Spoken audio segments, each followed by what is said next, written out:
Hi everyone, so I'm Michelle from Tarot and Astrology with Michelle, and I'm joined today by Kitt from Kitt Penfold Astrology. And so what we're doing is we're going through the second quarter, so April, May, and June of 2026.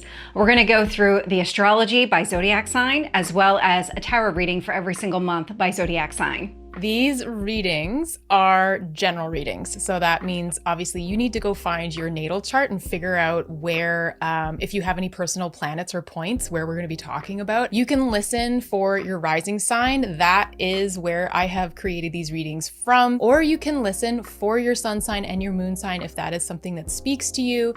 I just want to also mention that because this is a general reading, I'm not talking about all of the moons or all of the little things that Mercury does. Those we're going to leave for smaller videos that Michelle or I are going to be putting out over the coming months. And so since this is a high level kind of general reading and we're not touching on all the transits, we both independently put out videos connected to the different transits and the kind of more everyday influences. So subscribe to both of us individually, of course, and you'll get access to all that content. Hello, Libra. We are here to talk about Q2. That is the second quarter of 2026, April, May, and June. There are so many things going on in this time. I know Q1, we said that too. But this is a fiery 3 months. This is a 3 months of not just fire in the idea that things are in Aries, but we have cazimis, we have squares, we have a lot coming down the pipeline. We have a window in April that I'm going to be focusing on the most here, and it is April 9th to the 25th. Now, there are things that happen a little bit beforehand and some things that happen after that moment, but I am looking at this window because we have a lot happening over in your seventh house of partnerships, relationships. This is business partnerships, sometimes like the closest, like committed relationships, so committed friendships that you have. This is Aries in your chart. And as you can see here, I've skipped us forward to April 15th, but we have 7 planets or points, planetoids. They're all here. They're all here in your 7th, and it is going to be creating like just a bit of a mess, a bit of a heat, a lot of heat. We have the ruler of Aries coming in, Mars. It's going to be entering Aries April 9th and staying there until May 18th. It was last in Aries, April 30th of 2024 until June 8th of 2024. So if you're someone who likes to look back, those are some dates that you can look back at. This is a really hot month because of that Mars being in Aries. Now, Mars does love being here, so it is using its heat in a way, its action and its drive, its bravery and its courage for something probably quite good because it knows where it's at. It's at home. Also, the sun loves being in Aries. The sun, one of our luminaries, it is exalted in Aries. So we have Mars loving the heat, the action, the drive. We have the sun in here doing its best work in its exaltation, all over here in your 7th house. So this is a hot time. If these two were over here on their own, I would say that you have a drive and a like action and a desire to move forward for something in relationship. Perhaps you are like really stepping into yourself here because we're talking about Aries, like the I am. Or you're noticing that your spouse, your friends, anyone that you have that kind of committed relationship, you're noticing they are stepping into this time. They are really taking action on something. They're instigating something. But for us in April here, we also have the newly in Aries Neptune and our newly in Aries Saturn, who are only just separating at this point. And now we have Mercury that has moved in. We have the moon here. We're about to have a new moon. And we've had Chiron in Aries for years at this point. Chiron has been doing work and been getting actually quite lit up over the last few months by sextile, square, by trine, all where it is that we have been getting asked to look at parts of ourselves or parts of our past selves that need to be healed in some sort of way, a wound when it comes to who you know yourself to be and being in the 7th house, perhaps in relationship. Perhaps you've been getting called to like step up and step out a bit more instead of leaning into that more Libra side of self, wanting harmony and balance at all costs. Or perhaps you've been watching a partner go through an immense amount of healing, or a friend, things like this. But Chiron has been here before everyone else arrived over the last few months. If you remember, just back in January, we had a major stellium of planets, a major grouping of planets happening in your 4th house in Capricorn. And at that time, we could take each planet and go, okay, Mercury's doing this, and the moon's doing this, etc., etc. But really, in the end, when they all come together like this, it creates such a mess. I wish I could separate these pieces out for you, and you will notice separate things happening. But when all the planets merge like this, what it's going to do is probably feel really messy. April as a whole, the entire month, and now I'm taking, take this with a grain of salt. This is not a month, in my opinion, to start things. Or if you do, understand that there is going to be a lot of frustration. There's going to be some starts and then stalls. There's going to be action and then stopping. This is all because of Mars coming over a Neptune, Mars coming over a Saturn, the sun wanting to take action, Saturn being here saying, no, slow it down. You're going to be asked to communicate something, but then Neptune's going to say, let's just let it be. This is going to be a pretty difficult month, I think, if you are trying to start something in relationship, if you are watching something happen. And the best thing that you can do here is watch your heat, watch your words, and allow things to progress around you. Because within April, of course, all of this is going to start separating, but we want your 7th house to be able to have room to breathe. Perhaps if you're someone who has just been like, I've been waiting for that moment that like I have to take action on like who I am allowing in my life, heck, this is your moment. But for everyone else who just needs to take a step back, and especially if you are in like a Mars profected year, so Mars is your ruler for this year, those kinds of things, if Mars is something that's really like doing a lot for you at the moment, you're going to feel this heat. Now, or the sun for that matter. Your ruling planet, Venus, is over here in Taurus in her domicile. She spends just a few weeks here. Venus being here in Taurus could bring a bit of a salve to this and perhaps a bit more understanding if you are dealing with any relationship issues at this time or throughout this month. The exact Mars conjunctions to Neptune, Saturn, and Mercury all happen within a very tight window. So the Mars conjunct Neptune happens April 12th at 10:24 p.m. Pacific time.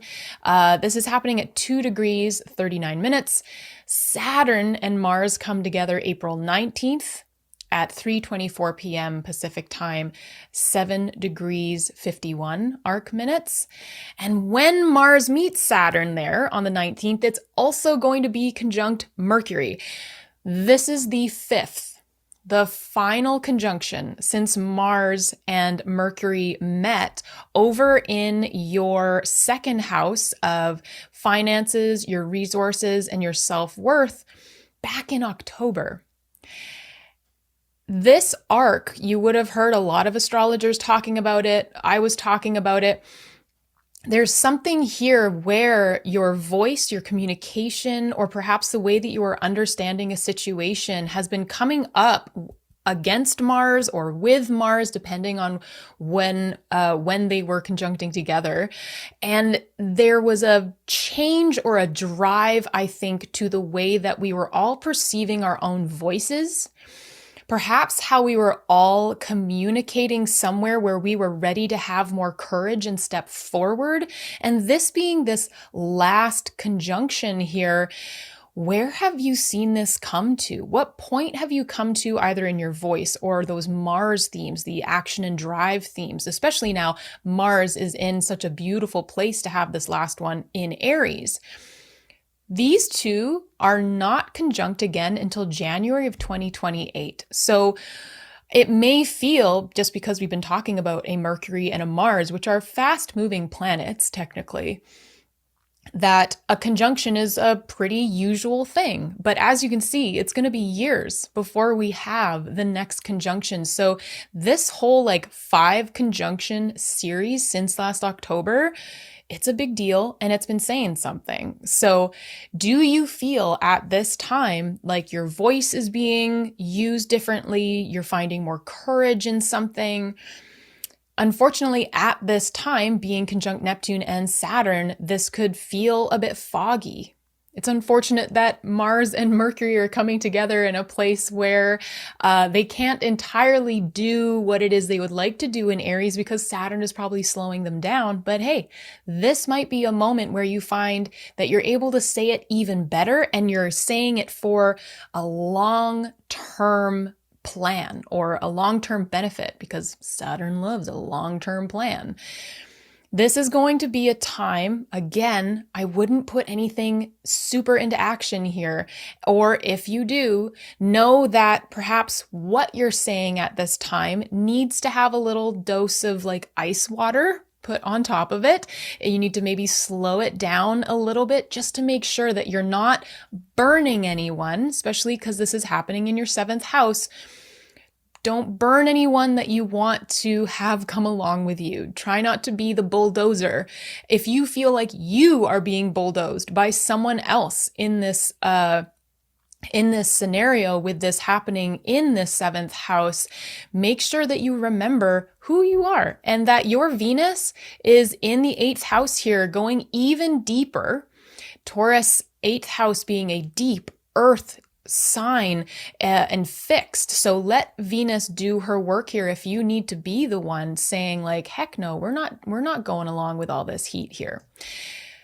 You're going to feel this in a major way, whatever happens. And I greatly ask you to journal things. If you agree that you don't really want to say anything at the time when this is happening, journal, write it down, come back to it later. It is not going anywhere. On April 17th, we have the Aries new moon, right as all of this conjunction, all of this is happening. And so this really is not only a new start for Neptune and Saturn having just entered Aries, this is now a new beginning, new moon.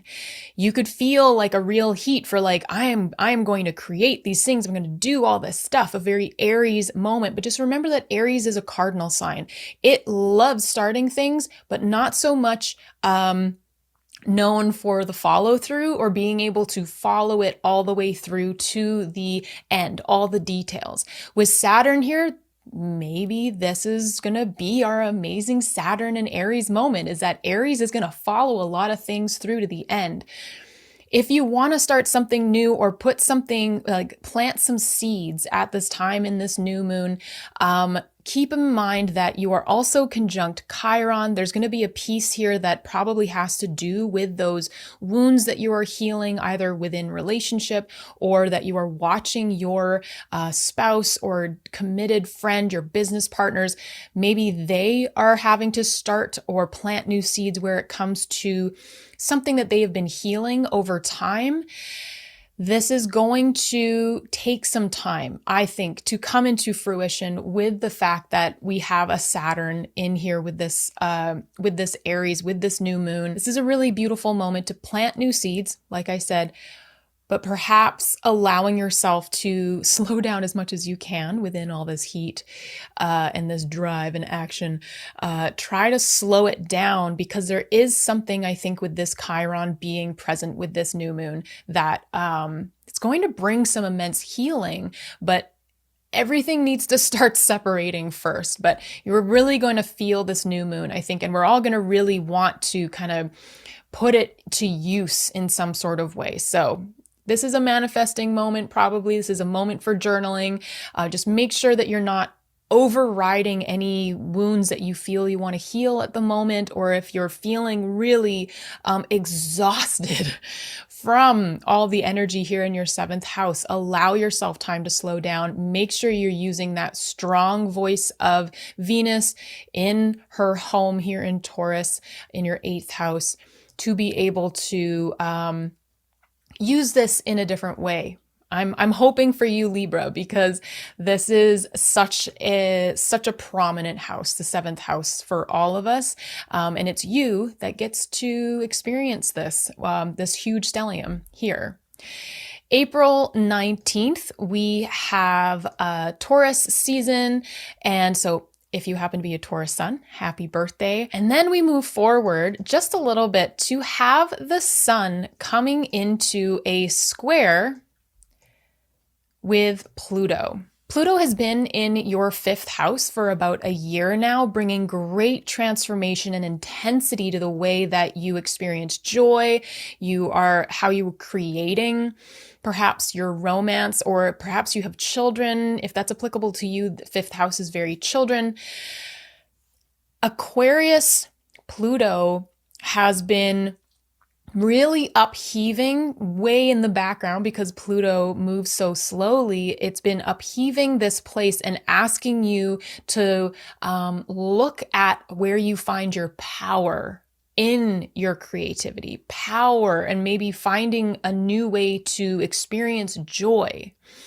When the sun and Pluto meet, this can usually be a challenge with powerful people, perhaps, or finding that you yourself, your core and your identity here is really being called into a place of transformation. It's a square is a challenge, and it's usually asking then a challenge for growth. We have a lot of different squares to Pluto, and I'm not going to get into all of them. Some of them have already happened by this point, but it's a really significant transit to have written down. So if you are a calendar person, Venus is going to be getting squared by Pluto on April 3rd. Mercury is being squared on May 5th. And Mars is being squared May 25th. And of course, here today, the sun squares on April 25th.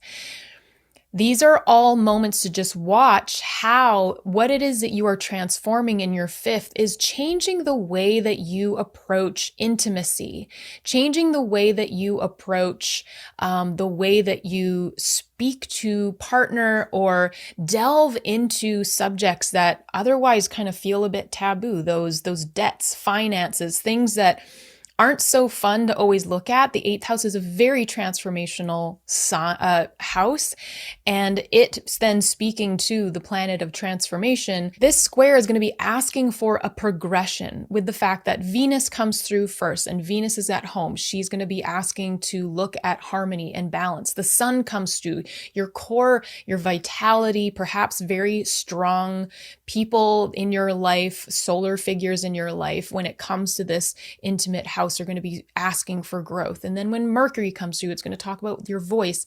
So keep an eye on these squares coming up. They could really be asking for something from you. And this is, again, a beautiful time to journal, because it may not be things that you can totally put into place at that moment, but it's something that one can work with over time, with the fact that Pluto is going to be in your 5th house for quite a long time yet, another 18 years, I think. April 25th, another really gorgeous thing that happens is we have Uranus entering Gemini. Uranus enters Gemini at 5:52 p.m. Pacific time April 25th. We've been waiting for this moment. Uranus is not going back into Taurus again. It is here for the next 7 years. And what a gorgeous thing that it got to come over the sun, into Gemini with Venus. I think this is a lovely kind of little omen to what Uranus can do in Gemini for us. There's a lot of conversation out in the world that Uranus loves being in Gemini perhaps the most because they have very similar ways of using their minds and thinking outside of the box and looking at things from every point of view. I think Uranus is going to do some really beautiful work here. Uranus was last in Gemini this last year in 2025, from July 7th to November 7th. So there was something in this time. Now, for a part of this, it was retrograde, but there was something in this time that you may have picked up when it comes to your 9th house. This is your philosophy, your beliefs, higher education, perhaps, publishing something, traveling, suddenly feeling like you gotta get out of Dodge and like totally change your life in a major way. This is also where we come to in the 9th house to really become the next versions of ourselves. So last year, did you find that there was this moment of like coming out of the box and wanting to step forward in a big way when it comes to either living a new way, wanting to live your beliefs in a new way? Perhaps you found an entirely different kind of belief structure that you wanted to follow. Uranus now being here for the next 7 years is going to bring this back into your view. It's going to be asking you to start taking actions on things and also probably bringing up a lot of stuff that you won't even see coming because that is Uranus's best trait. We don't think it's its best trait, but it loves it, obviously. Uranus is the rebellion, the kind of the liberator, finding freedom, breaking free. It brings a lot of things forward that, like, again, we won't see coming. It doesn't all necessarily have to be bad, but it's always shifting us. And usually by the end of the 7 years in a sign, we're going, wow, I'm so glad that happened. But this is day one, April 25th, a really cool moment. There's obviously a ton of other things that have happened in April at this time. So make sure you're following Michelle or I to understand all the other like little pieces going on here. But these are the major transits for April 2026 that I think could really impact our lives and our charts. And I'm going to pass this over now to Michelle to tell us what the tarot says. Okay, Libra, let's dive in to the month of April and really focus on what you need to focus on here. So there's a lot happening, so let's see what the cards say.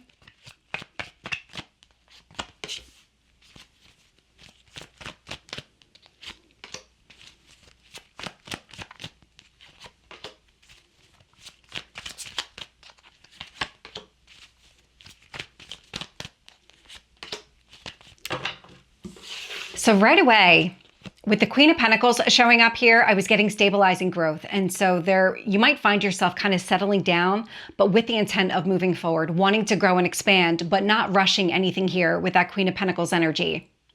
Hermit, a lot of deep reflection. This Virgo, more earth, more kind of grounding everything in the present. Ace of Cups, and then here's the new coming through. And so it's a period of grounding and moving forward, but it's that continuous process of, let me take some steps forward. Let me make sure I'm settled and then kind of keep going. Because I'm getting the Seven of Pentacles here and this is an investment over time. So again, not rushing anything. And then the Two of Wands. So this is where you see potential off in the distance. This is really what you're working towards. And so it's kind of that slow and steady. Slow and steady. Let's get the obstacles and challenges here for you.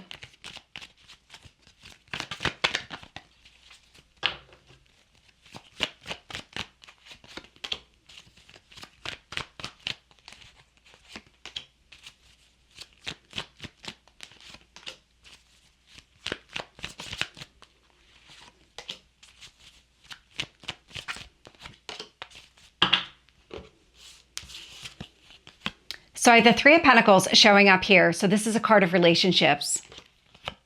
The Sun, so the Sun, hope, future, just full of optimism here. And this is where the challenges start to show up. Two of Swords. You're at a crossroads. You're not really sure what to do. This is that. Give yourself a moment to stabilize as you're taking steps forward. You don't need to be continuously moving forward in order to make progress here. Give yourself that moment of pause. Four of Swords. Make sure that you're acting from the healed version of yourself. Hanged Man, make sure you're looking at the big picture. So all of this action, everything that you're trying to do right now, it's building a solid foundation over time. So again, not rushing anything, stabilizing, continuously focusing on the future, and just make sure that you're acting from that healed version of you and not any kind of old wound or anything like that. That's where that stabilizing energy feels like. It's, let me just settle. Make sure I see everything clearly. Four of Swords, Hanged Man. This way I'm able to move forward. I'm able to build the way that I want. So again, could be a relationship. Take it if it resonates for you. This could actually be building with your higher self or your spirit guides. And then the Sun, focusing on growth and that optimism. So let's get the advice here for you, Libra, in the month of April.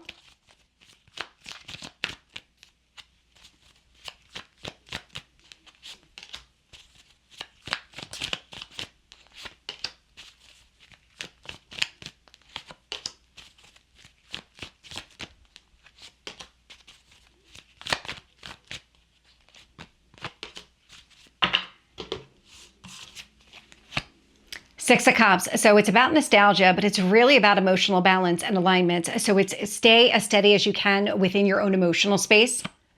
Wheel of Fortune. So this is the wheel turning in your favor. Growth and expansion. Then I get the King of Cups showing up here. So this really speaks to all the healing work that you've done. So it's about continuously reminding yourself that you've done all of this work. You don't want to go back into the past. And so use this to your advantage. Every decision, every action, make sure that you're kind of leveraging all the healing work that you've done. And Three of Wands, not rushing a situation here, waiting for your ships to come in. And then I get the Nine of Cups. It's continuously moving in the direction here of something that you want. So Libra, that is your reading for the month of April. And I'm going to send it back over to Kitt to talk about May. So Libra, for your May 2026 forecast, we have a lot of squares and a lot of cazimis. So I would imagine that this month is going to feel like you are being pushed to kind of grow or see things, and there's going to be probably a lot of clarity that comes through as well, like understanding things and having these flash moments of like, oh, epiphany. So I don't feel nervous about this at all. I never really get very nervous about astrology in general anymore because all of this is always taking us somewhere. I'm actually really excited for May, especially for where it's happening. All of this is happening in your chart. So May 4th, we'll start there. We have Mars in Aries, again, at home in its domicile, squaring a Jupiter in Cancer. Jupiter is now direct after its long retrograde that we've been dealing with over the last 6 months. And a Jupiter in Cancer, it is in its exaltation. It's doing amazing work here in your 10th house of career, your public facing life. If you're someone who doesn't work, this is very much like what you find fulfilling and kind of a highest purpose in your life that other people see you fulfilling, that other people see you doing. This exact square is happening at 19 degrees of Aries and of Cancer. So if you have planets or points here, make sure that you keep an eye on this transit. This square, a square itself, is of Mars. It is a challenge. It is something where one planet is asking the other for action.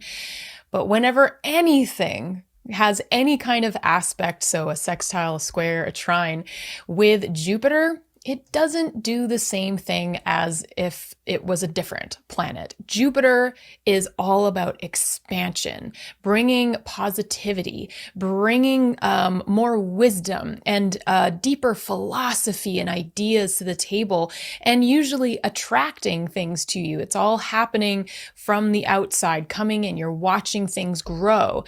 With Mars here in your 7th house, I would be asking what in your relationships is asking for growth when it comes to your 10th house, when it comes to that legacy piece and what it is that you are creating or what other people are seeing you do. Both of these planets being happy where they are means that this is a very powerful time.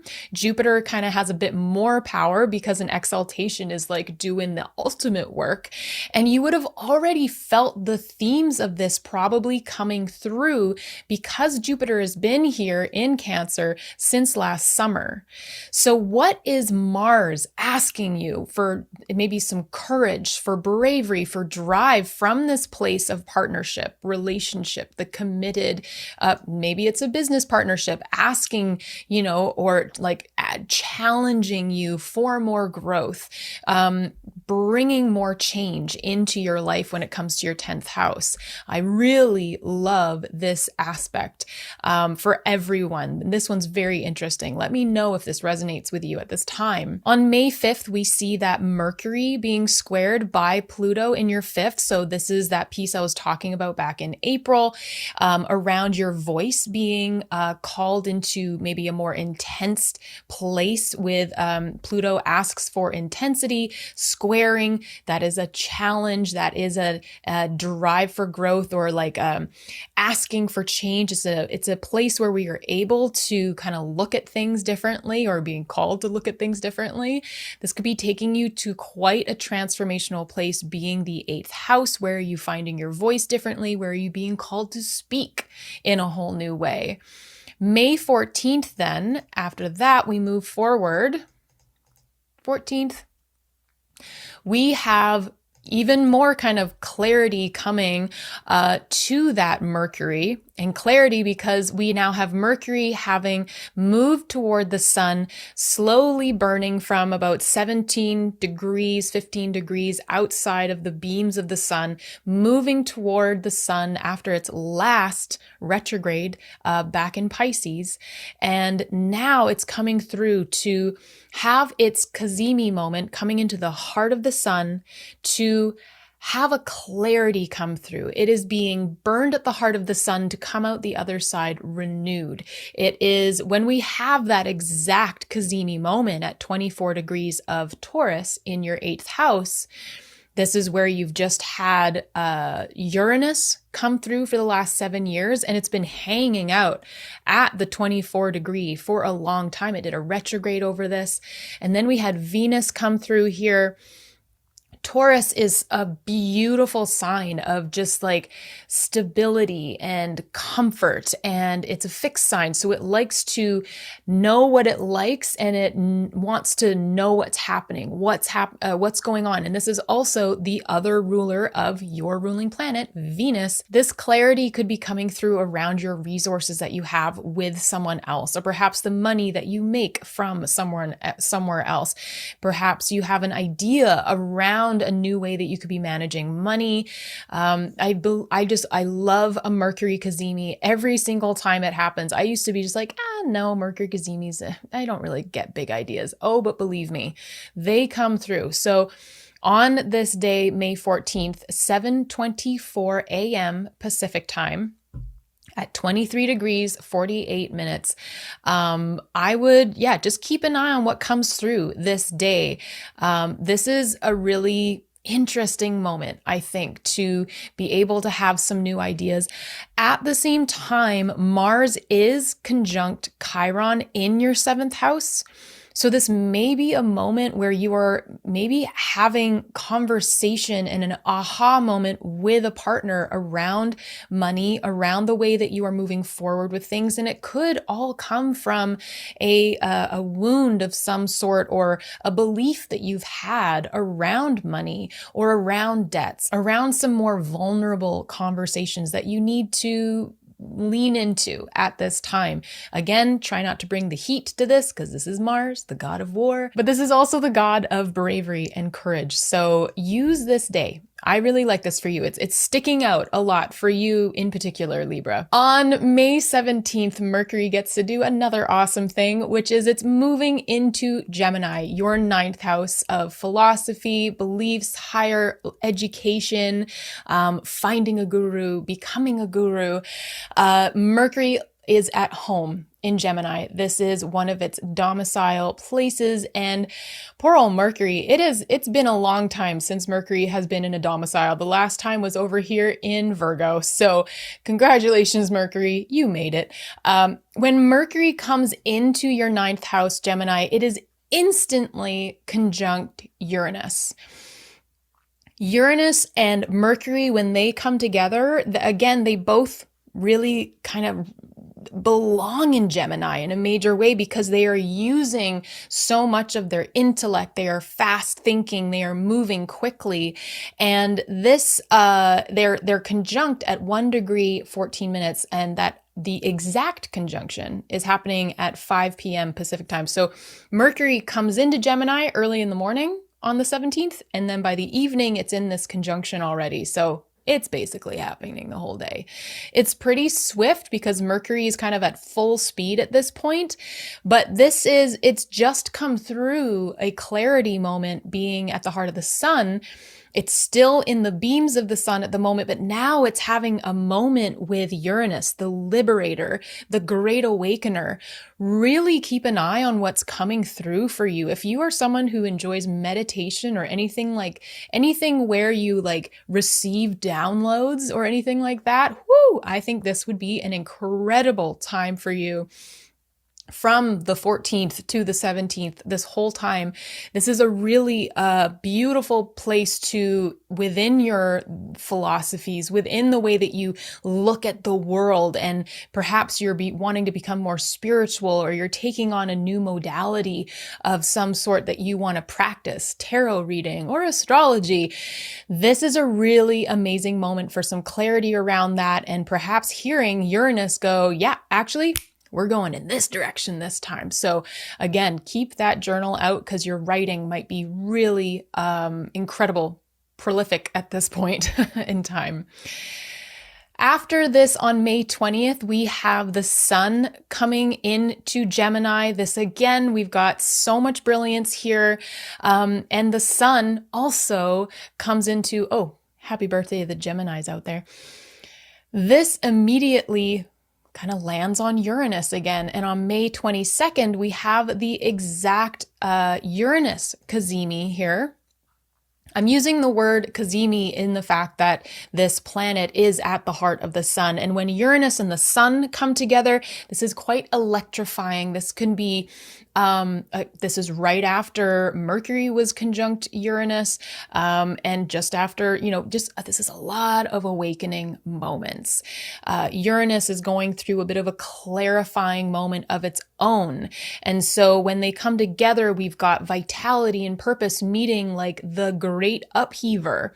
So if you are someone who has been aware of what's happening around you and what's changing in your life at the moment when it comes to those ninth house themes, again, maybe you've decided to just pack up all your bags and you're moving across the ocean. Who knows?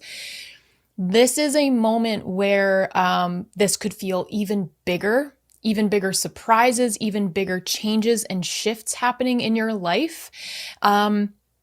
And I do usually say to people, when it comes to Uranus, if you're someone who works with your Uranus, you're someone who tries to stay up to speed with it, if anyone ever possibly can, but it wants to bring so much change, and it takes someone who is willing to kind of step into that change without getting too afraid of it all the time, ready to like let go of the reins.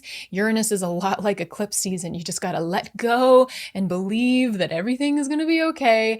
And if you are someone who has been doing that, these kinds of changes that come along when the sun meets Uranus and we have this conjunction, this kind of thing, no matter what happens, could feel pretty liberating to you, pun intended. If you're someone who has been watching Uranus for years doing things in your life and you're just like, oh no, hell no, keeping my head under the sand, nope, don't want to see it. These shifts and changes just get louder. They get more difficult. They come out of nowhere and kind of hit you in a way that is harder to deal with. So my biggest A recommendation to you is to start looking at what Uranus has done in your life over the last, because it's 7 years basically in each sign, like have a look at what it's done in each of these last couple signs as it's come through, and start to really get in touch with it. Start to look at your relationship to like how you hold on to change and don't want to move. This is happening in a mutable sign, Gemini, so you could feel as though it is a bit easier to look at all the different ways that things can change because Gemini itself can do good change.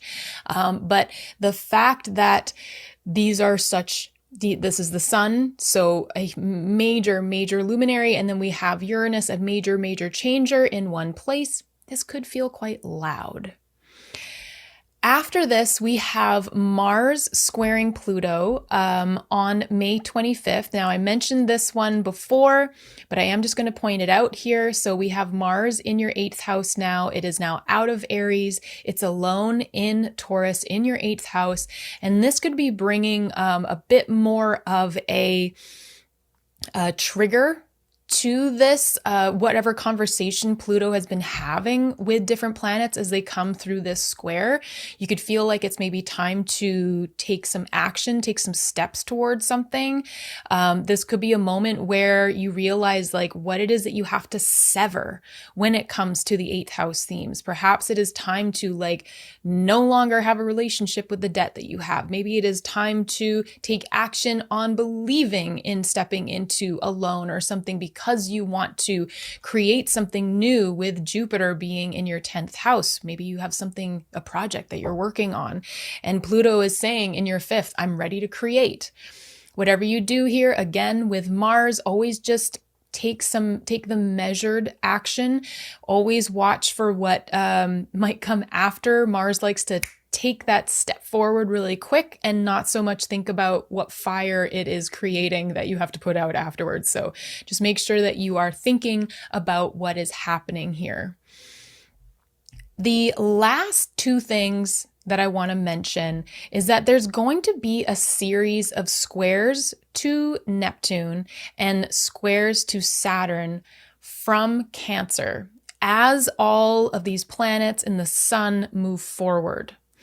Cancer, again, is your 10th house here. We've had Jupiter there since last summer. Jupiter is finally moving forward at pretty much full speed and getting ready to move into Leo in a couple of months.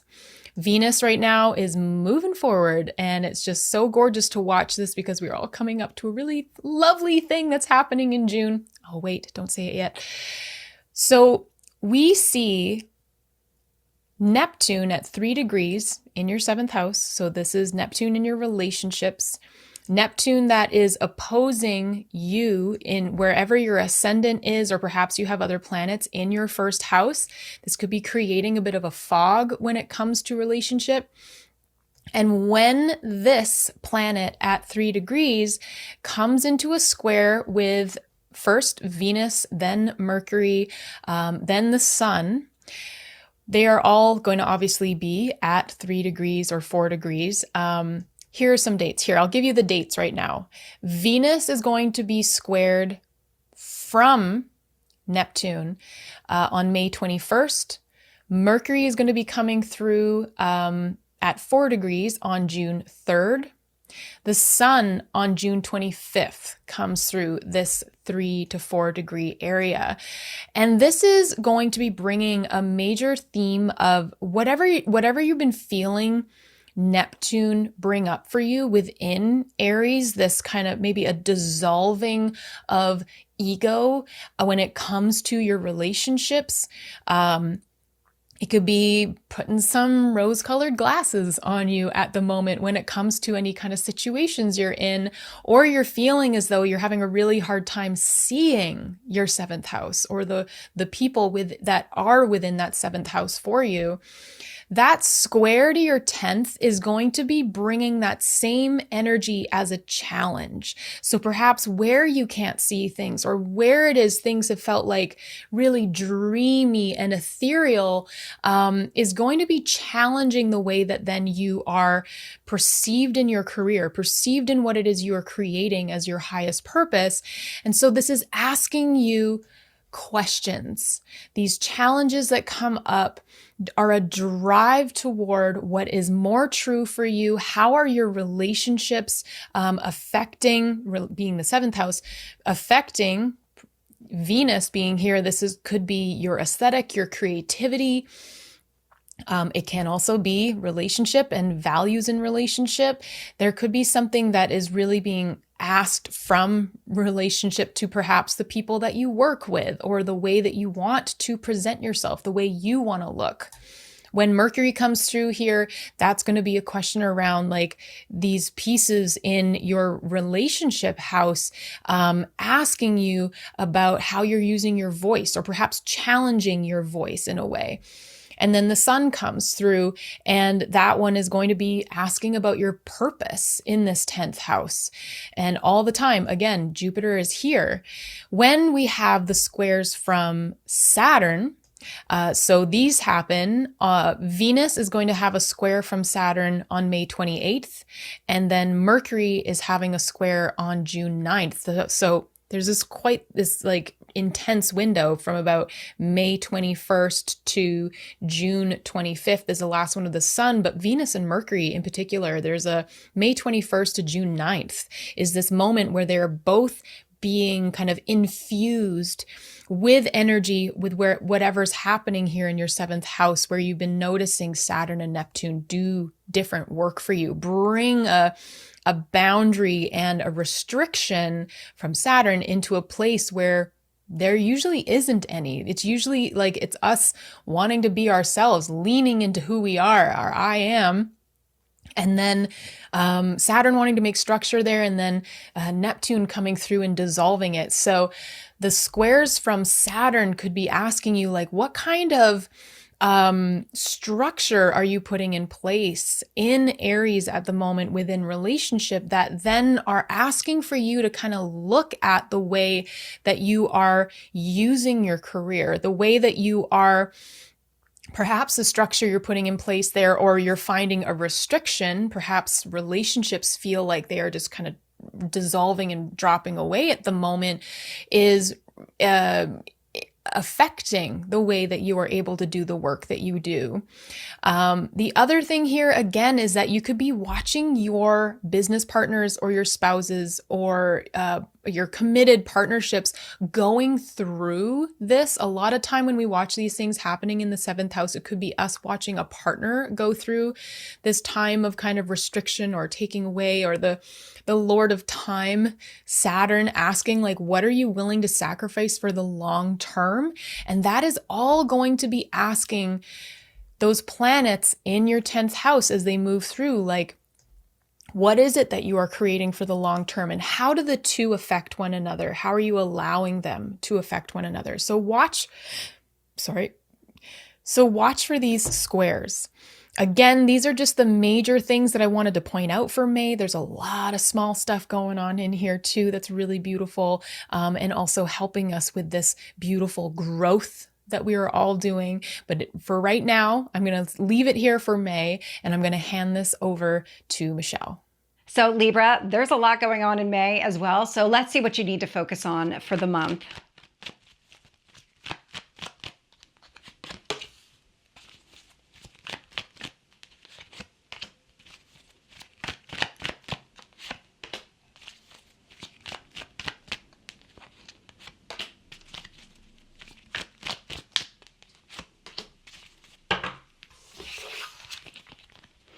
A lot of this is coming down to your perspective and the way that you're approaching things.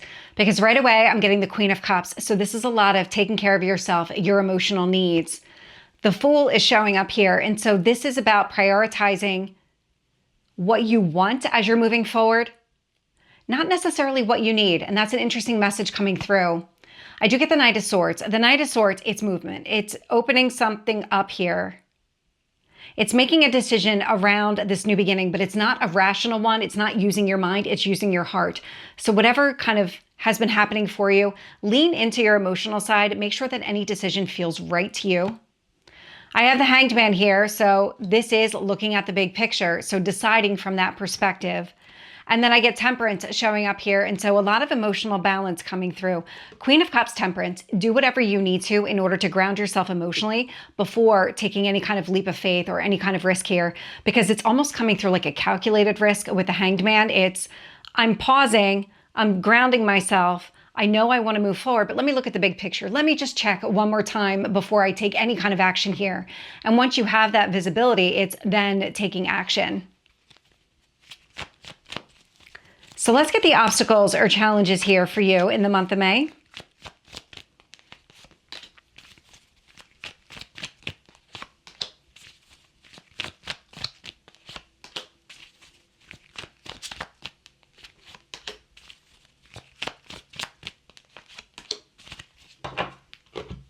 So I'm getting a lot of back and forth energy. I have the Seven of Cups, which is an emotionally overwhelming, confusing energy. But then I get the Emperor with it. And so the Emperor is, I've made up my mind, I'm sticking to it. So we go from indecision to decisiveness. The World, closing out the old cycle, letting go of something here from the past. It's something about your shift in perspective and the way that you're encouraged to kind of lead with your heart moving forward. Nine of Wands, it helps to kind of break something down. It's coming through in the context of like a dissolving of a wound, because that Nine of Wands is the wounded warrior, but I feel like it's operating as some sort of block, but you're dissolving it. You're releasing this block around kind of taking a risk, taking that leap. Ace of Pentacles also coming through here. So the challenge seems like it's some sort of pattern here from the past that might be creeping back in, or just kind of that old pattern still having some sort of grip on you. And so it's releasing it here when you let go of it with the World and you kind of step into this Emperor energy and you stand tall and confident and say, this is exactly what I need in order to be able to move forward. This is what I need to do. I need to release the past with the World and the Nine of Wands. I need to focus on what I want to build here with that Ace of Pentacles energy, as well as the Fool. So let's get the advice here for you in the month of May.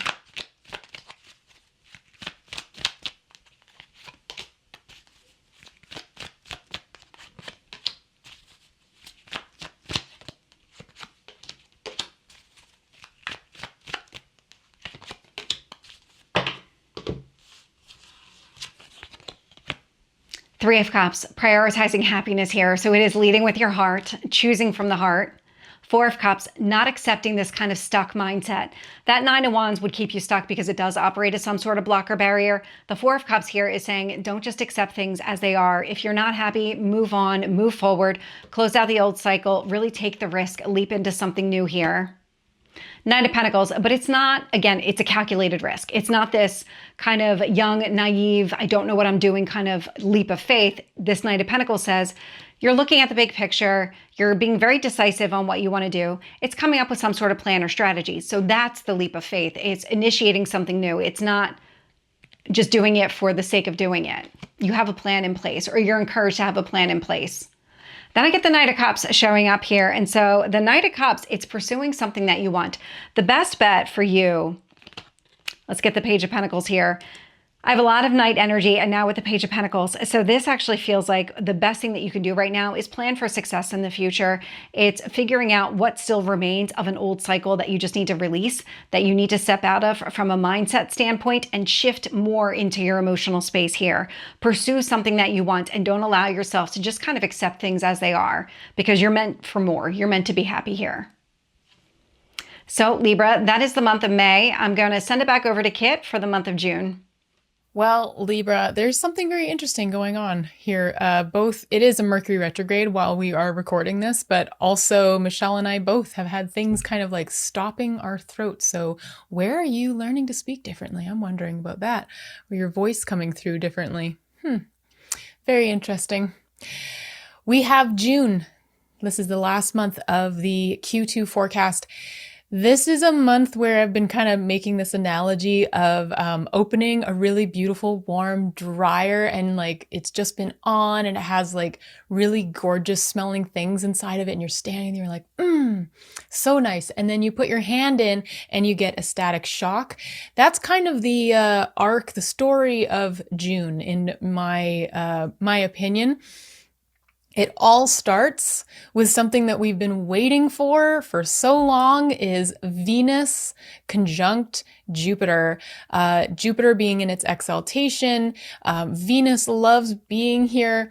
Nothing else is aspecting it. This is so gorgeous. This happens on June 9th at 25 degrees, 46 minutes.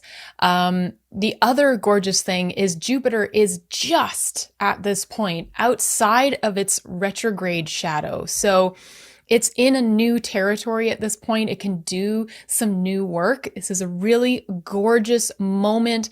This is a very auspicious transit or aspect, a conjunction of the two benefics together. So use this time in your 10th house. This could feel like you have really major luck that day. I don't love using the word luck, but like abundance could come through.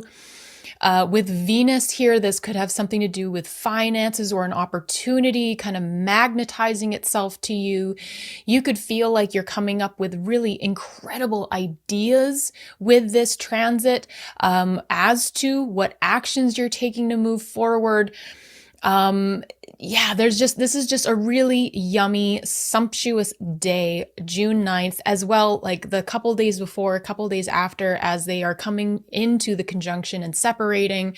So use this time wisely. If there is a project that you want to put out there that needs this kind of good juju, use it. Use this so well. This is a really beautiful time to be thinking about your needs because this is Cancer. This is about intuition, emotion, and the depth that you can go to. And this is a beautiful day within your 10th house. So using that very wisely.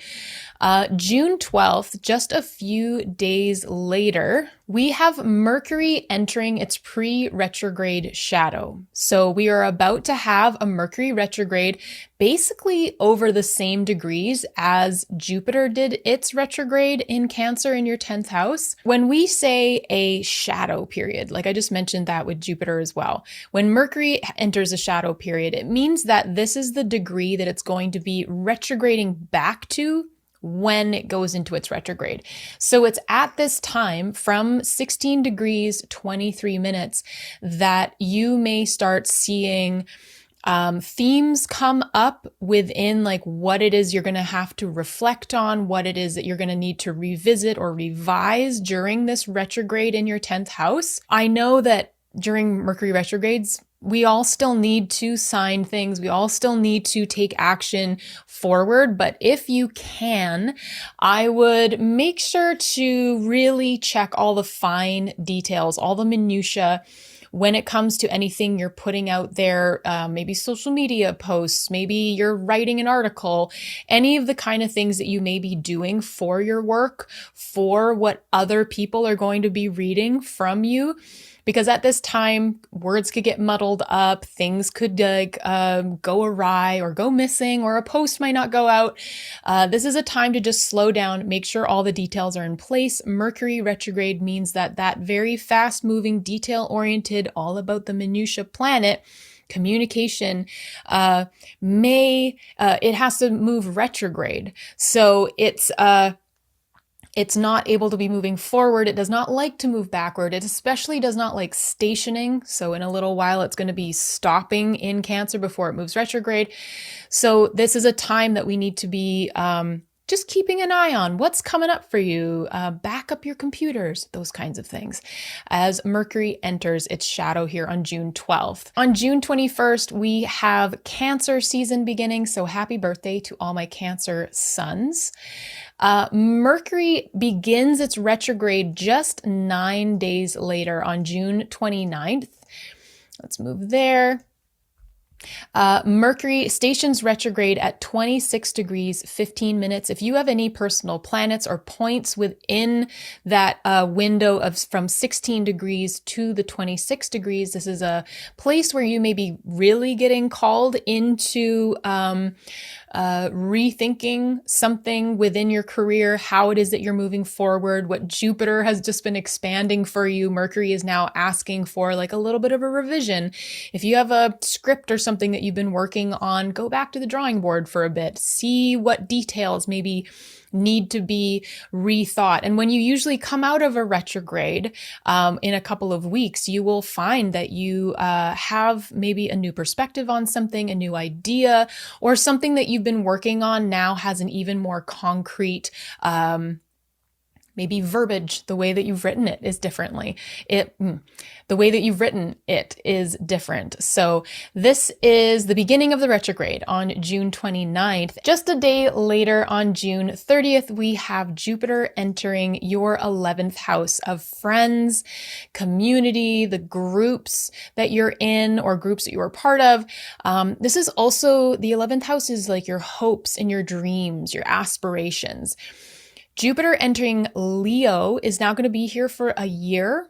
You have a couple of, quite a while here with Jupiter at the first degrees where it is going to have its own time here. It's going to be able to be expanding this area of your life, maybe asking you to kind of take center stage when it comes to the groups that you're in, or perhaps at this point you're suddenly being able to think of like all of the most incredible things that you want to do and where you want to go in life, those big ideas that you have within the 11th house. And then we're going to be watching the South Node move into Leo from the other side. Just after this, we'll be talking about this in Q3, and that is going to be bringing a really interesting conversation forward. I cannot wait to talk about this. But today on June 30th, Jupiter enters Leo. And that brings us to something that just happened. I'm going to back up 2 days here. On June 28th, we have Mars entering Gemini. This happens at 12:29 p.m. Pacific time. And just like all the other planets that we've been talking about, it comes into a pretty immediate conjunction within 3 degrees of Uranus.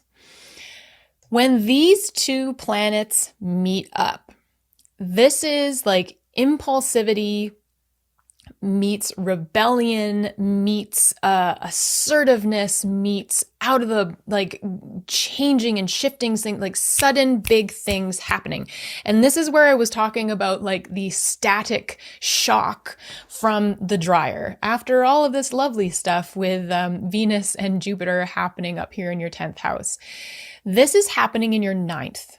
So where you just had cazimi moments and enlightenment and perhaps downloads and messages coming through, aha moments with Mercury and the Sun and Uranus having some time here, we now have Mars coming through.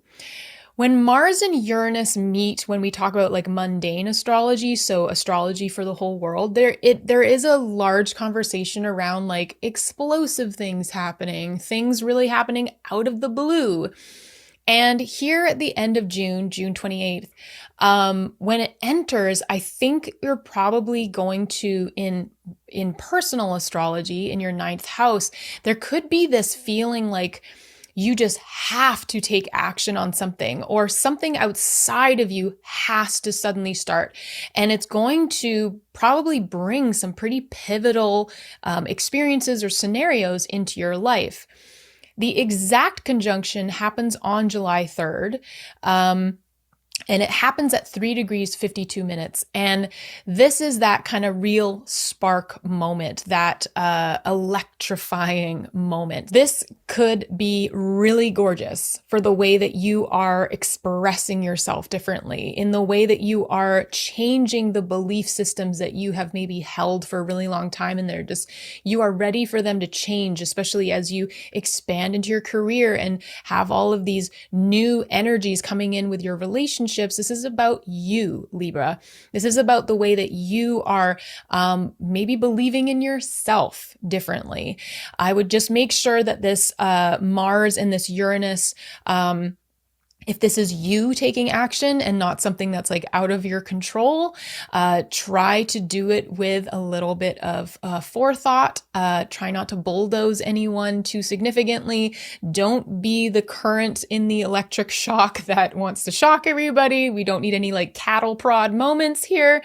Or if this is something that's happening from outside of you, know that this Mars will move through. It will separate pretty quickly here. And this moment can then be kind of assessed, and Uranus can keep doing that awesome work that it's going to be doing in your ninth house over the next few years. But at this time, yeah, just be aware of this date, June 28th, July 3rd, and then a few, probably like a week or so after that, just making sure that you are aware of what's happening here in your ninth house. The last thing I have here for June, I have a thing that says a hell of an exit, and that is the Capricorn full moon happening on June 29th. As you can see, that this last bit of June is really packed full of things. We have a Mercury retrograde beginning. We have Jupiter changing sign. We have Mars entering Gemini, conjunct Uranus. This Capricorn full moon wouldn't normally be something like I'm not really talking about moons within these forecasts, but this one really caught my eye because the moon over here in Capricorn, it's in its detriment. So it's not at home. It really wants to be over here in Cancer. So it's not able to do its best work at the moment. And then Mars, Capricorn's exalted ruler, is conjunct the Uranus in Gemini. Also at that time, Pluto is trining that Mars. Saturn we have here in a whole new sign, and that's what rules Capricorn. This full moon, most full moons are usually big culminating moments. And I just want you to watch at the end of June, because we have all of these other things ramping us up and up and up. This full moon could feel really big, and it's bringing your attention to your home, your fourth house, your parents, your ancestry, or your inner home, the place that you have kind of created within you that you can retreat to. This full moon is probably going to feel quite big, quite fiery, maybe a bit explosive.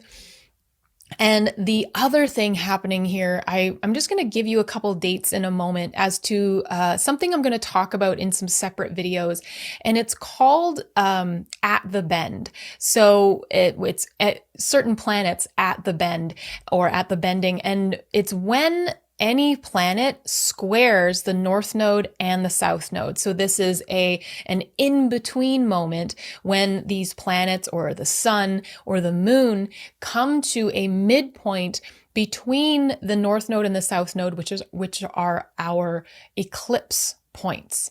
So at the time that we have this electrifying Mars-Uranus moment, they're at the bend of the nodes here. The north node is still in Pisces, the south node is still in Virgo, and they are going to be squaring this. So whatever comes up here, we're going to go back to talking about this Mars-Uranus conjunction. This is going to feel probably quite fated. You could have something really come up that is also attached to the eclipse season that we had just in February and March. And this full moon is very much attached to this going on here because the moon is attached to the nodes. So this end of June, I want you to really keep an eye on what is happening in your life. Are there fated new beginnings or new endings coming into play here? Are you noticing in your ninth house that you are ready to just like bust out and liberate yourself? You are breaking free from something, and like how it is affecting your home life, the way that you create, the way that you find joy. It's affecting your relationships. It's affecting your belief systems. It's affecting your career. This could feel like it is so much. You can have control over the way that you want to react to this. You can try to find all of the soothing things that maybe create yourself a little care package that you can bring into the end of June, that you can have ready for when the heat hits here, when the static shock happens, if there is one. And what kind of fated pieces are coming into play. This is something that I want you to be really watching for at the end of June. And so we have all of these planets coming into the bending of the nodes. And here are some dates if you're someone who wants to write them down, and then I'm going to pass you over to Michelle. But first, Venus will be at the bend April 28th. Mercury will be doing this May 19th. The Sun on May 25th. Uranus on June 20th, and Mars on July 2nd. It is a lot of activation of these nodes and this like seemingly, we aren't in eclipse season anymore. I bet you something is going to be coming up here. So yeah, this end of June, take care of yourself, Libra. There's going to be a lot of change coming into place, or you might be the person that is putting a lot of change into place. And I'm sending you so much love. This is really exciting. I cannot wait to talk to you about July. Michelle, what do you have to say about June for Libra? So Libra, let's see what you need to focus on in the month of June here.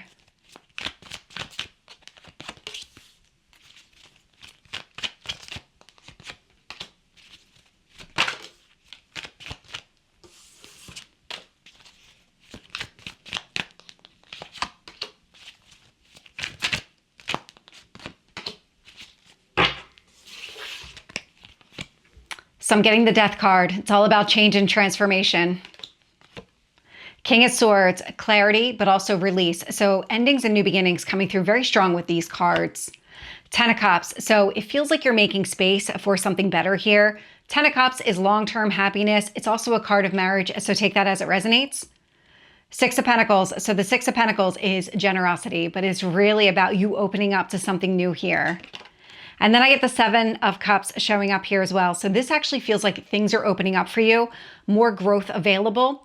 If this is a little bit overwhelming at times, I feel like the King of Swords is going to be able to discern what matters, what doesn't. So any kind of, I'm trying to sort through it, I need to figure out what's in my best interest right now, I feel like you're going to be able to do that. The King of Swords is going to kind of ground you in your mental and your emotional space in order to be able to work through this.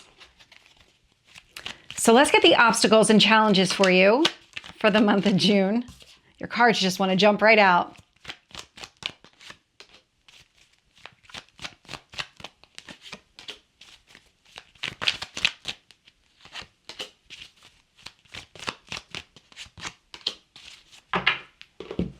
Timing. That's it. None of these feel like obstacles and challenges. So right away, I'm getting the Wheel of Fortune. This was the first card to pop out. This is really divine timing. So things are opening up for you here. You can already feel that with that Scorpio energy of the Death card, and now here with the Wheel of Fortune. Queen of Cups, it's making space for something more emotionally rewarding and fulfilling. Page of Pentacles, it's planning for success in the future. Okay. The only way that the page is an obstacle is if you have a hard time sorting through the Seven of Cups. Otherwise, I'm not getting any obstacles so far. Ten of Pentacles, planning for long-term success. So another marriage card, but it's really that kind of legacy energy. When you think about setting goals for yourself, you've got short-term and then ultimately long-term. This is coming through as long-term goals, and everything that you're doing up here and what you need to focus on is setting you up for success long-term. It's coming up with a plan or a strategy. If you feel a little bit overwhelmed or just confused, kind of step back into this King of Swords and identify what works, what doesn't. What do you already know about yourself and the direction that you want to go? Because I'm getting the Strength card showing up here, that Leo energy. It's finding the strength and courage within yourself to embrace this kind of new beginning, this change that's taking place here. Love to see that. I'm not really getting a lot of obstacles here, but let's see what the advice says for you.